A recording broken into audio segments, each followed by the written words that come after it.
Following months of protests in Venezuela, the situation dramatically escalated on June 28th when dissident members of the government attacked two state institutions.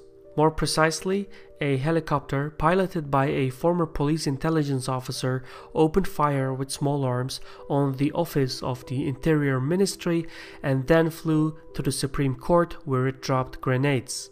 The helicopter pilot has been identified as Oscar Pérez, who is a former captain in Venezuela's intelligence and investigative body. Although no injuries were reported and the attack was not part of a coordinated coup, the incident does highlight the disintegration of the government. So, to shed light on this matter, in this report we will go over the political turmoil in Venezuela. My name is Shirvan and welcome to Caspian Report. Decades of overspending and currency manipulation has dramatically damaged Venezuela's economy. The last 3 years have been particularly desperate.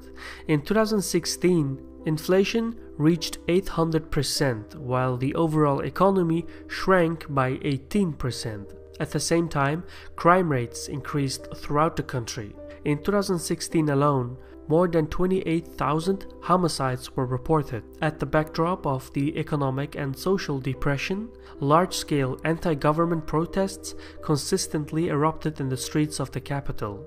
Meanwhile, to deal with the turmoil, the government responded with excessive force. Since April 2017, more than 80 people lost their lives during the clashes with law enforcement agencies. As social unrest and hyperinflation endured, President Maduro's approval ratings plummeted below 20%. It is apparent that Maduro is unlikely to secure the presidency in the 2018 elections. For the president, losing the upcoming elections greatly increases the likelihood of imprisonment on human rights violations or extraction to the United States on criminal charges.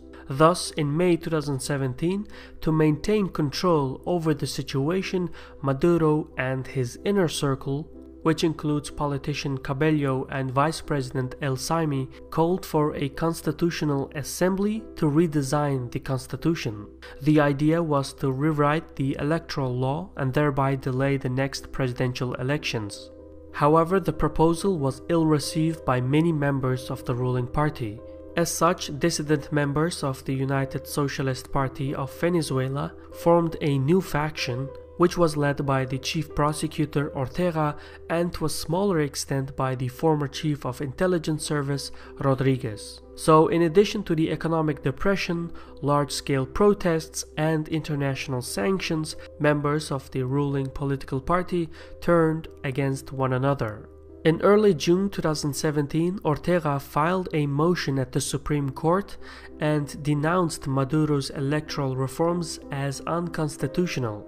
Ortega and Rodriguez had already previously opposed Maduro's legal and civil proposals. For instance, in March 2017, the chief prosecutor blocked the president's attempt to dissolve the National Assembly. In another example, Ortega prevented Maduro from using the military courts for the legal proceedings of civilian protesters.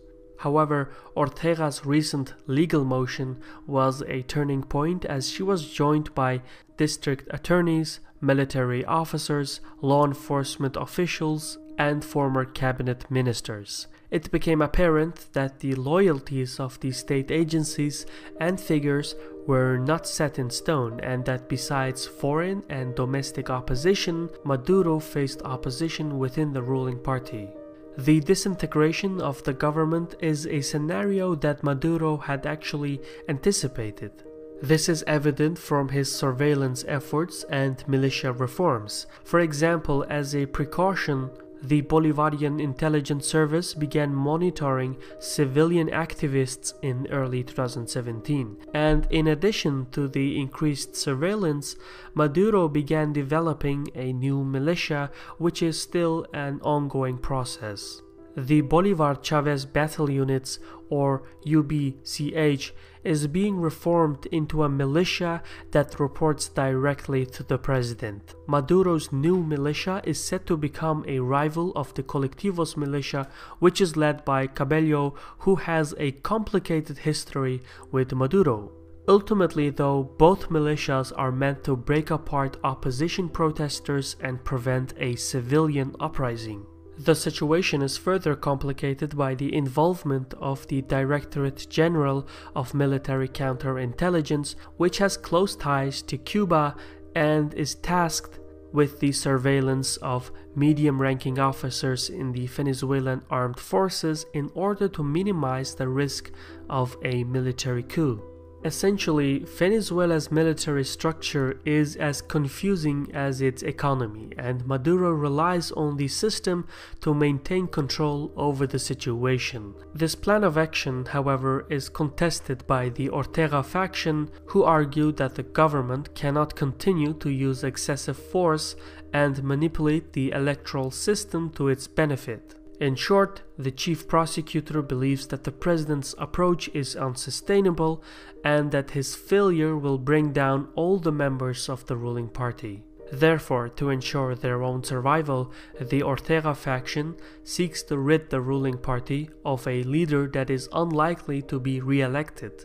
It is speculated that Ortega is exploring ways to use Article 350 of the Constitution to legally remove Maduro from office.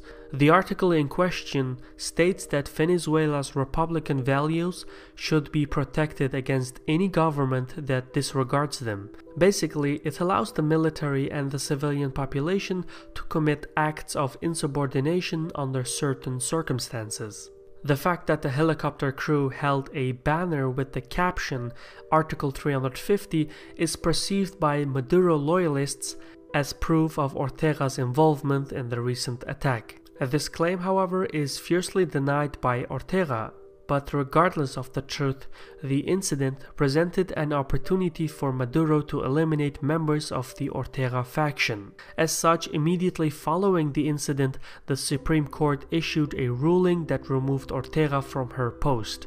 Furthermore, the government also claims that Rodriguez conspired with the helicopter crew.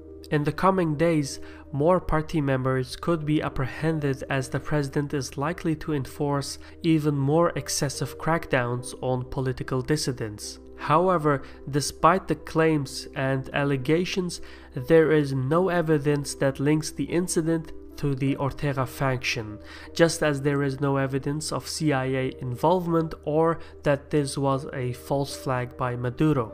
As things stand now, it appears that the helicopter crew were members of the ruling party's dissident faction, but acted on their own and sought to inspire a popular uprising against Maduro.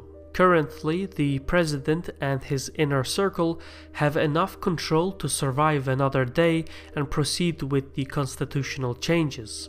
Ultimately, though, delaying the elections and the use of excessive force will not resolve the country's deep-rooted issues. By the end of 2017, inflation is expected to increase by another 700%. As such, Maduro's increasing authoritarian decisions will only further split the elite. At the backdrop of these events, Venezuela's Ministry of Defense, which is led by General Lopez, is set to become a central figure in the political intrigue. As the ruling elite continues to fall apart and protests become more violent, Lopez will eventually have to reconsider the loyalty of the armed forces and choose between the power brokers of Venezuela. This was a Caspian Report by me, Shirvan. Special thanks to our contributors on Patreon whose support made this report possible. And if you want to help our channel grow, please check out our fundraising page on patreon.com/CaspianReport. For now, thank you for your time and Sarol.